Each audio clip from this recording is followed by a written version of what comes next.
Well, hello and welcome to another edition of Health Solutions with Shawn and Janet Needham, where Team Needham discusses everything healthcare. I'm your host, Shawn Needham, along with my wonderful wife, Janet, and we are streaming live from the big town of Wallace, Idaho, on our way to Montana.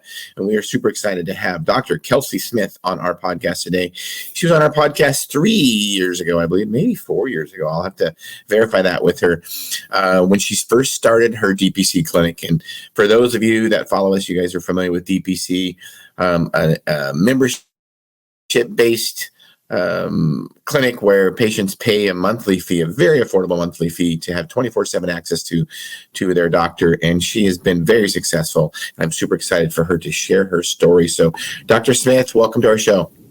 Thank you. I'm excited to be here again. So tell us a little bit about your history. And was it 2021 or 2020 you opened your clinic? I opened January of 2021, and I think you guys actually had me on your show before I even opened, before I started taking DPC patients. So you guys were one of my very first supporters. So thank you. I think it was December maybe of 2020 that we talked about how and why I was making the leap to begin with. So. That's right. I was thinking it was 2020. That's why I was kind of thinking it might have been almost 4 years since you've opened, which you've had that thought in your mind for a while now. So tell us how it's going.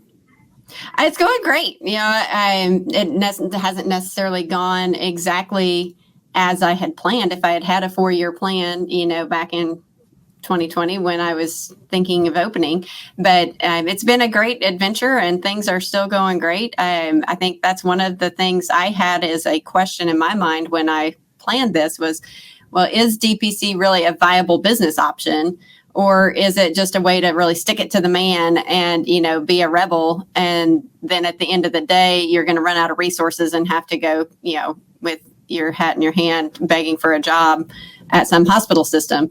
And I think that's one of the biggest things I would tell doctors that are thinking about doing this is it is a financially viable business option. It's not just a way to, try to make a statement, a political statement, or whatever you think it might be. It really is a viable business option. Well, and you have a family to support, right? So it had to be a viable business option for you, correct? Yeah, we're a 2-income household, so that made this transition easier. But yes, we didn't have to necessarily sell our home. There wasn't, we weren't close to, bankruptcy at any point or anything like that. It has been financially a success. If that's one way you judge success, like we were talking pre-show, is what is the measure of success? But we have been able to make money, which some of my patients, because it's so affordable, that's one of the concerns they've had is, Dr. Smith, I've had people ask me, well, how in the world are you going to make any money at this if you only charge me $85 a month? What am I missing here? And it does actually work when you realize that healthcare doesn't have to be that expensive. And let's speak about success, because there's a lot more definition to success than financial. And if somebody asked me, especially now, in our career, how important the financial part is of your business. We've created a great lifestyle and a great business, and we've been doing it for a long time. But I will tell you now, especially at this point in my career, money is the least important part of my practice. Right. Success to me is, are you liberated? Do you like what you're doing? So what is success to you as a doctor? Yeah. So I think part of the success that I feel is just having had the opportunity to introduce this model to my community, where really no one had heard of it before, and people are still learning about it, who are like, I knew you kind of struck out on your own, but I had no idea what this was all about. And just kind of had that conversation with a friend who had moved out of state, who was finally realizing the advantages of direct primary care, and I helped them find a clinic close to them. But they say, I knew you were doing this crazy thing, but I didn't really understand why, until they start seeing the pain points of the modern healthcare system for themselves. So I think one of the biggest measures of success for me then has been showing people that healthcare doesn't have to be such a painful process. You can have that relationship with your doctor like you might have, only thought happened in the Marcus Welby episodes, and things like that. That you can call when you have a concern and not have to Google doctor everything, and get an answer. So that measure of success has been really fun. And that's where it's been hard to figure out at what pace do we grow and how do we continue to succeed in that way by sharing this idea that we feel like is working with more people, more patients, and potentially more doctors without losing the secret sauce. We don't want to push it too far too fast. Right, exactly. So Janet, what questions do you have for Dr. Smith?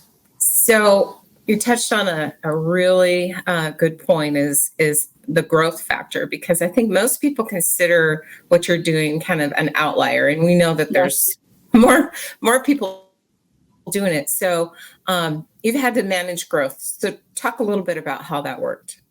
Yeah. So when I was considering this, I knew I needed 2 people by my side to make it work. I needed my husband on board, and I needed my medical assistant that has worked with me for years to be on board with this if it was going to be successful. And my husband, thankfully, was supportive of the change. He's a pilot, so he is inherently not adverse to risk. He was like, yeah, give it a try. It'll work or it won't. And then my medical assistant, I took her to meet some other doctors who were practicing direct primary care, and she thought we were all crazy. But she said, I'm by your side if we want to make this work. So she and I launched the clinic and grew it in the first 2.5 years on our own. And then we got to a point where, as we talked about, you either have to close off enrollment to new patients to be able to continue to provide the services you're promising and the quality that you're promising, or you have to find a way to become more efficient. So I actually was approached by an employee that had worked for the hospital for 30 years, and she knows the ins and outs of healthcare extremely well, and asked if I was hiring. And I told her, I'm not sure I can afford you. You have quite a bit of healthcare seniority.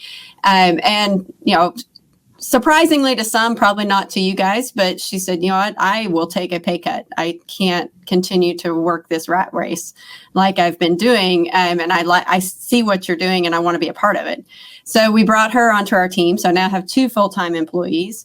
And then the next way I grew was I have a friend that she's a fully licensed physician, but because of kind of the just life and the things that happen, circumstances, she was not able to fully finish a residency. So she's not board certified, but she is fully licensed and had been trained as training to become an anesthesiologist when she had to withdraw from her residency years ago. And strangely enough, you would think if you have your medical degree, you would be in high demand for all kinds of healthcare positions, but just politically and things like that, that's not the case. You can have your PA degree or your nurse practitioner degree and no specialization, and you can work in all kinds of different settings. You can jump from a cardiology clinic and then go work in a dermatology clinic and then decide, no, I want to work in a radiology setting, and there's no problems.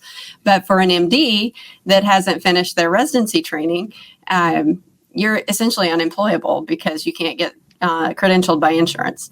And since we don't deal with insurance, and I knew she was perfectly capable from a skills standpoint, I was able to give her that opportunity to come work with me. And she only really wanted to work part-time anyway. So she doesn't have her own panel of patients, but she functions in my clinic somewhat like a mid-level, even though she's a fully trained physician. And she'll see people that need to come in for a sore throat, but I already have someone scheduled during that time. So it opens up our availability. So now we've grown from a family of 2 basically in the clinic to a family of 3.5. So and looking to grow even more. The new clinic, and I'm sure we'll talk about that, but it will have room for between 4 and 6 full-time physicians. And hopefully we will find the people who would be a good fit for that over time. Wow, that's exciting. I love that you're preparing for growth like that. So some quick questions during your startup. So how did your practice as a physician, how different was it when you first started up compared to when you left your last clinic seeing patients? How different was it? I guess what I'm saying, from the process of checking patients in and all that, all you had was an MA. Mm-hmm. So you were it, right? Yeah. Well, and so tell me about that. My transition was a little different than some because, like you say, most people are walking away from one work life and then starting day one at another. And I was fortunate in that I was already in private practice. So with some partners, but we all ran our own practice fairly independently, even though we were under the same roof. So when I decided to do direct primary care, I approached my other partners, thinking I would be somewhat of a test case, to say, I'm going to do direct primary care and hopefully it's a success. And you all can then join when you feel comfortable, and we'll transition this whole office of 5 physicians to a direct primary care model. And, so that was kind of my original plan. That didn't necessarily pan out, but they were perfectly fine with me changing business models, but staying in the same physical space. So my patients continued to come to the same place they always had. Okay. And I used to deliver babies. And so I needed to get all of my patients who were pregnant delivered before I stopped taking insurance altogether. But yet I wanted to launch my direct primary care practice and start building that panel. So there was a time of overlap. So when I look back at 2021, when I launched my direct primary care practice, I was taking on direct primary care patients and we had our DPC schedule, but I also had my insurance-based schedule that functioned completely independently under 2 different business models. So we had 2 different separate calendars. When people showed up, we didn't, had to figure out, okay, are we seeing them in this model or that model? And make sure we didn't double book ourselves and stuff. So for the first 7 months of our DPC practice, I was essentially working 2 jobs and kind of winding down my insurance-based practice while we were ramping up DPC. So my patients didn't necessarily see much of a difference. Once I had transitioned completely to direct primary care, we had to sort out the expenses in the office, right? So I no longer employed the receptionist up front. So we had to figure out, well, how do my patients even let me know we're here, since I don't really want to pay those receptionists either, that they belong to the rest of the group. So we put a little sign out, cute little sign in the lobby that basically says, if you're here to see Dr. Smith, hit the button, and it rings a doorbell back by us. And that way my MA knows to go out and grab them from the waiting room. And typically it's a much quicker response time than the people who are waiting to see their insurance-based doc, who are my old partners. So it's, there's sometimes simple solutions for things that you might fret about when you're sitting there going, well, how am I going to do this? And how am I going to do that? You just keep putting one foot in front of the other. And sometimes the solution that works doesn't have to be super technologically, complex or shiny. It was like a $20 little intercom button off of Amazon, and it fixed that problem. So. Right. One thing I love about DPC is every story and every practice is so different because you're not billing insurance. It allows you to have freedom to run your practice how you want to run your practice. And, so not only from the fees you charge, but from how you check in patients. And I love that story. So now, are you still in that building now before? Yeah. With your other. I am. Right. You are. So not until the other building is up will you be out of that building. Right. So you can see behind me, this is my same office space I've been in. When I was billing insurance for 14 years, the only thing in this room was my desk and anything I wanted. It was my personal office. I had a bookcase, some different resources. I think at one point I had a little Chase lounge for when my kids were sick and could come stay at mom's office while I was seeing patients and things. But as we started growing, we really didn't have room to grow either. As I added, like say, we're now went from a family of 2 to 3.5. I had to figure out how to fit everybody into this same space. So I got rid of my big executive desk that had been in my doctor's office. And again, went to Amazon and found some of the, pretty streamlined desks that we could put against each wall. So we have 2 desks on one wall, a third desk on the other. So the same office space that I thought was cozy for myself, it now houses 3 workspaces. So you like I say, you make the most of it and you become efficient. Oh, and our pharmacy behind me is in the same space. So and a mini fridge. So we your office is full. It's full now. Yeah. I think we've maximized the space at this point. So. Yeah, right.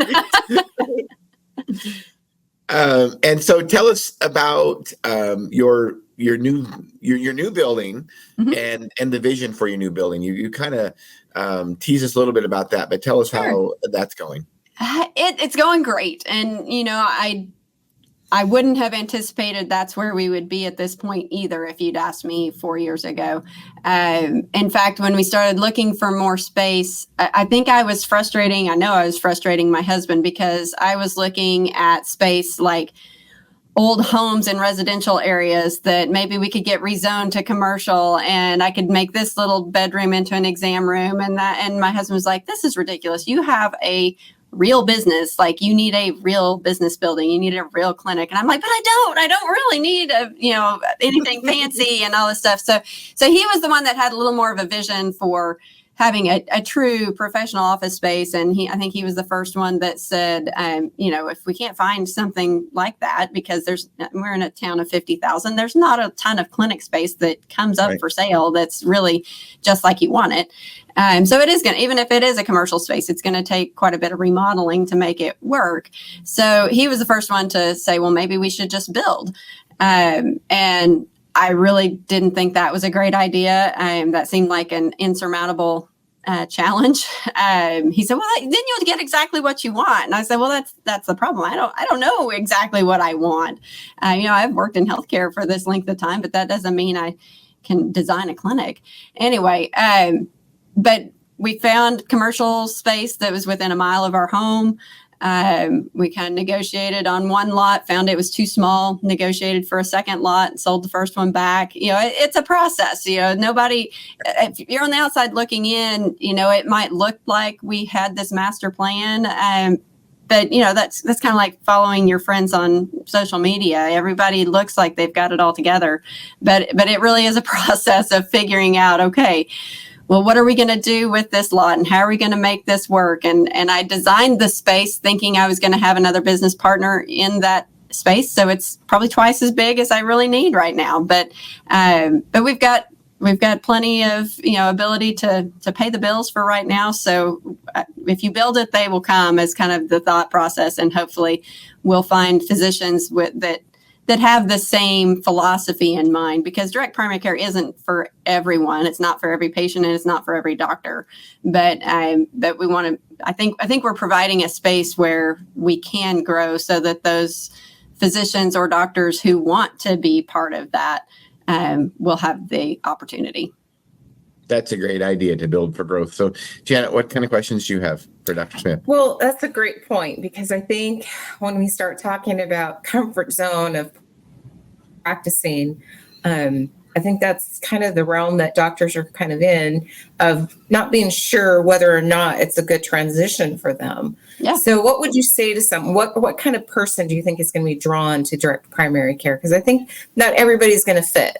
Sure. And not to say that all direct primary care doctors fit the same mold, but I do think we have certain characteristics as clinicians that make us a good fit for the model. I think the first is just if you're a physician and you're working day to day and you feel like you just never have time. You never have time to spend enough time with each patient. You never have time to, finish your charting the way you want it to be done. You just feel like that you wish you had more time. That's kind of a common theme amongst direct primary care physicians. I was never the type of physician that felt like I could feel comfortable and confident that I had addressed all the issues in the room in a 10-minute visit or less, depending on the schedule for the day. And always had this gnawing feeling in my stomach that, gosh, I really could be missing something here.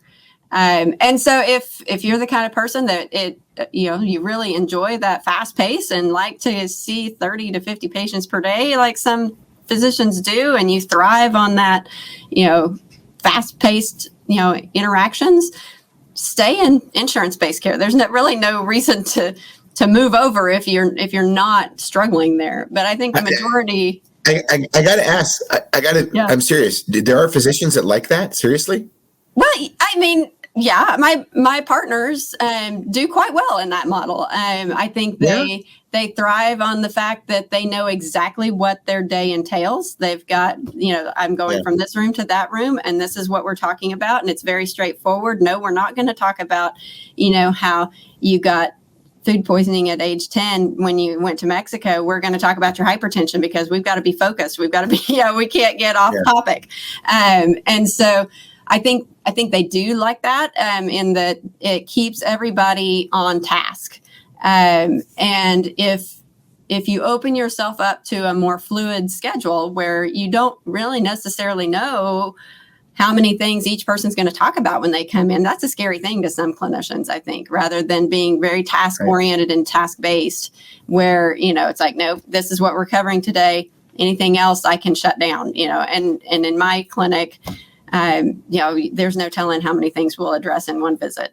In addition to, I think that's what's scary to a lot of folks considering DPC as well, is I might only have 10 people on my schedule, and that's considered a busy day for me, but I'll have people texting all day long or sending emails all day long. And, we may or may not be able to address those remotely, but, and I might do a telehealth visit or a home visit at the end of the day. And I think that nonlinear type of schedule where you don't know exactly what the expectation is at the beginning of each day is a little distressing to some people, rather than just point me in the right direction and tell me what's next. So I deal pretty well with that nonlinearity of my schedule. I had somebody pick up my cell phone the other day, and I'm a person that really isn't bothered by the red dots and the notifications on my phone. And I think she about had a stroke. She was like, notifications on my phone bug the heck out of me. Yeah, it's like one way or the other, right? The only thing that comes up on my phone notifications are text notifications. Yeah. That's the only thing. And I won't let those stay very long. They'll have notifications in her emails and stuff. Thousands. Yeah, me too. I'm right there with you, Janet. Yeah. I organize them, depending on what it is, it goes to a file and then I go back to address it. I don't feel like I have to do it right this second. So I keep my inbox is still kind of my file box. I've got things in my inbox from 20 years ago. So, yeah. It works. Whatever works. Yeah. So like I say, I don't know how to get. Oh, go ahead. You didn't know how to get rid of him. I don't know how to get into his mind space is what I'm saying. I mean, it works for me, so good for you. Yeah. And so I think that unpredictable nature of DPC kind of stresses some people out. So even though, it's the devil, right? It's like, well, I know how to address one thing with one patient and move on to the next. I don't know, at this point, sometimes people would think in their career, I don't really know that I want to spend an hour with a patient. What in the world? We'd get into so many different things and, we'd talk about so many things. Would we really ever accomplish anything? So I don't think it's for everybody, but it certainly was. I just didn't feel like I could continue at that pace, or I did want to answer those questions that I knew were unanswered from a 10 or 15 minute visit. And it wasn't sustainable for me, even though financially, like you said, that old practice was very sustainable. It wasn't sustainable from a personal standpoint for me. Yeah. So tell us, what is success for you? Yeah, I am, the interesting things I've asked my family if they can tell a difference. And surprisingly, so much of what we carry, even those close to us don't realize how heavy the weight is, maybe. And even once that weight's gone, maybe they don't realize how much better you feel, because you can, especially as a mom, and as a wife, you continue to function maybe until you get to that breaking point. And I hadn't gotten to that necessarily breaking point where I'd had like a mental breakdown or anything, but I knew something needed to change. And I don't know that my family necessarily realized that as much as I did before we switched to direct primary care. Since my teenage son, he's 16, I've asked him that question. He said, well, you're home more. He's like, but you're still on your phone. You're answering messages from folks. He's like, so I might ask you a question and you're like, what? How did you say something? So I have to make make a mental note to be present as well as actually there, so that is still a challenge. But, there are things that I have to remind my husband. I'm like, we wouldn't be able to do this ever in the old method. I can stay at home and have breakfast and, not get to the clinic until a little later in the morning. I can take my son to school before he got his driver's license. And so those kinds of things just didn't really happen. You were figuring out how to make it happen. Well, somebody's going to take you to school, or we're going to have somebody carpool today, or this is who's going to pick you up from school. But I was not the one that was ever really able to take care of those things on a day-to-day basis. And now I can breathe again. People talk about margin, and I do have some margins in my life now. It's not that I'm bored or anything like that. Not far from it. But I have the time. I can actually eat breakfast sometimes. I can read a book sometimes. And every weekend, my husband would ask me before, "What are you doing this weekend?" And my answer was always charts. And they just kind of accepted that, and they went about their way. And I would stay home and do charts a lot of times. And now my chart's done at the end of the day, and certainly done at the end of the week. So I guess even though your family loves you and cares for you, they sometimes still don't see that internal struggle. And when it's gone, they're relieved for you. But personally, I'm the one that realizes the absence of that weight more than anyone. Yeah, and it does show. I mean, I'm sure to your family. And one of the things is I got to be careful. Last night when we were at dinner, and Janet is more understanding than she should be. She should get on me more about it than I would be better about it. But as we create more freedom in our lives because of technology, whether it be our phones or our computers, that we can run our businesses anywhere in the world that way. Mm-hmm. It is hard to turn it off because it's not, you don't see patients from 9 to 5. So right. You can work any time in the day. And, last night I was at dinner, I was on my phone the entire time trying to catch up because we didn't have internet service earlier and blah, blah, right. blah. And, so that is one of the things. It's hard to turn off. Now I will say this, I'm justifying this. I was better when my kids were at home, but I need to really pay more attention to my wife. My wife is more important than my kids. I'm just going to say it. Right. As it should be. Yeah.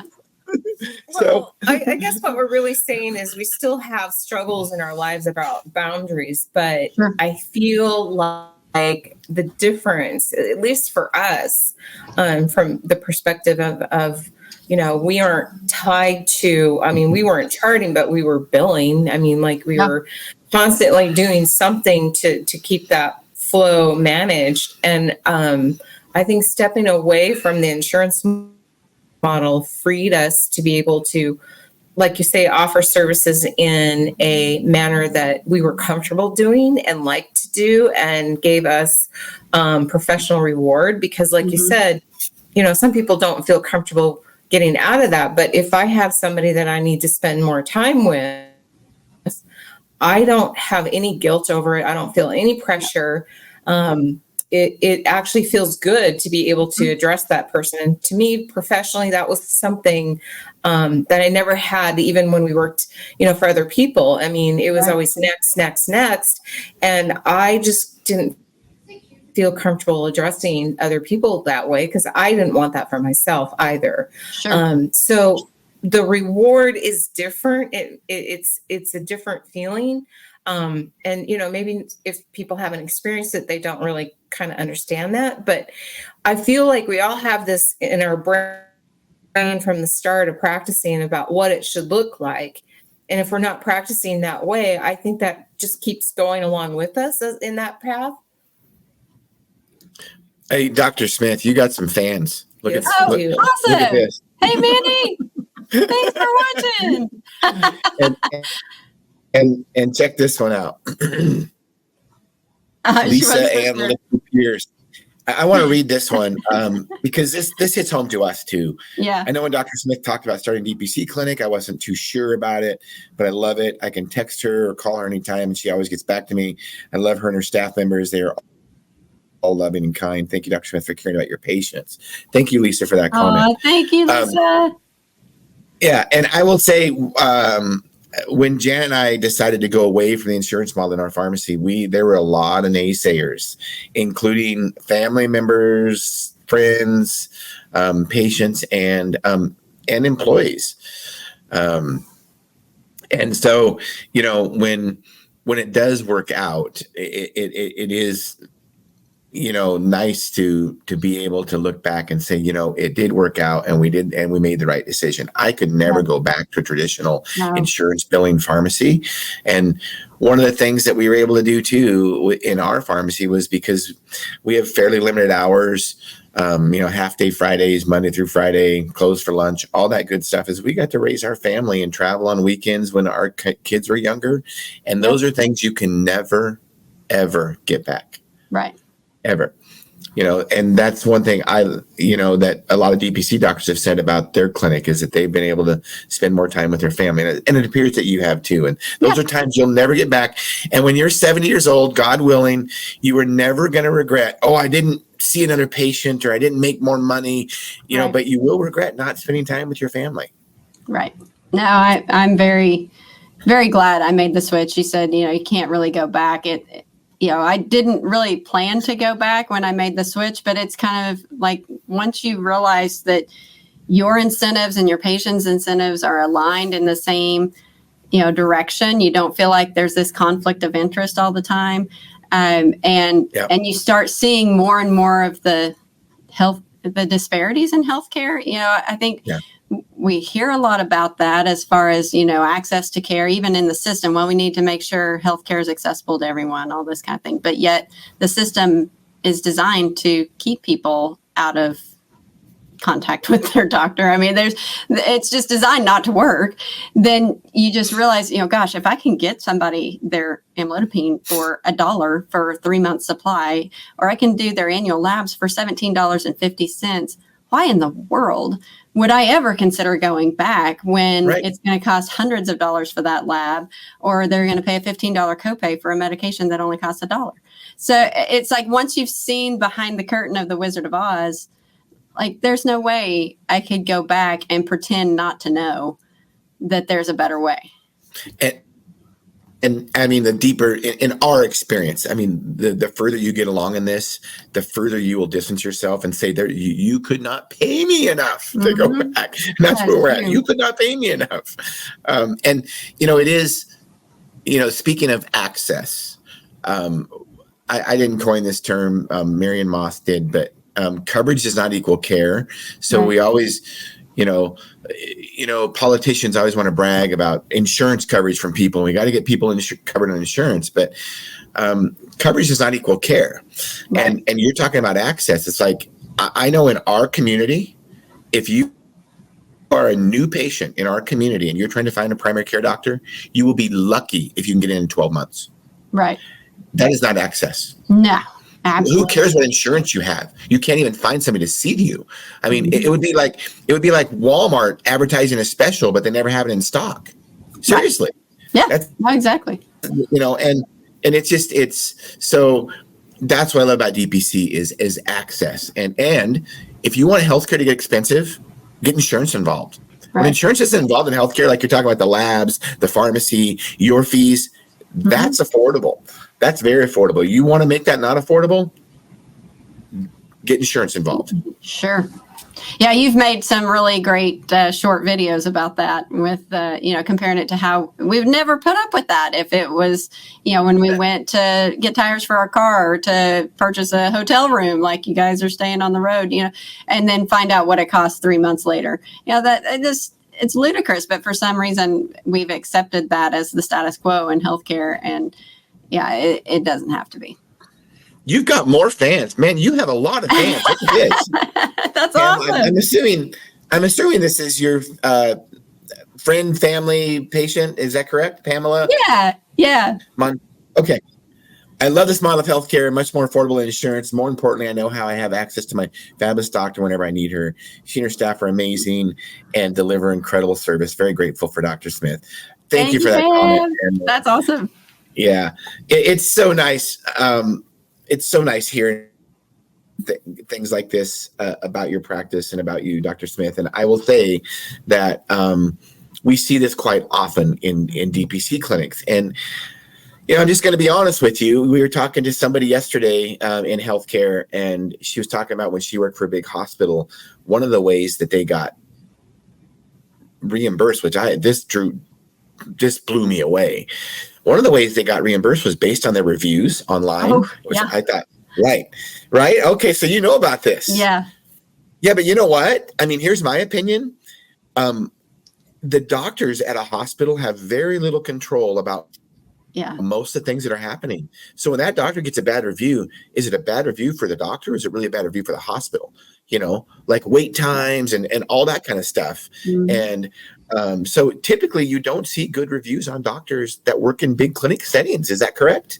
I mean, would you agree with that? Right. I mean, it's really hard to live up to, the expectations, the reasonable expectations that patients would have of their physicians. It's very hard. Have talked with, some pediatricians who said, I'm lucky to see my patients for their well child checks.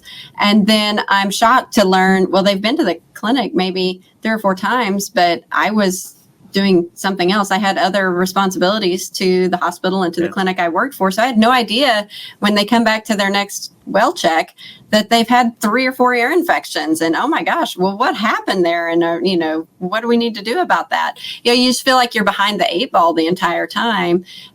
When your patients maybe then interpret that as, well, they didn't care or they didn't want to see me.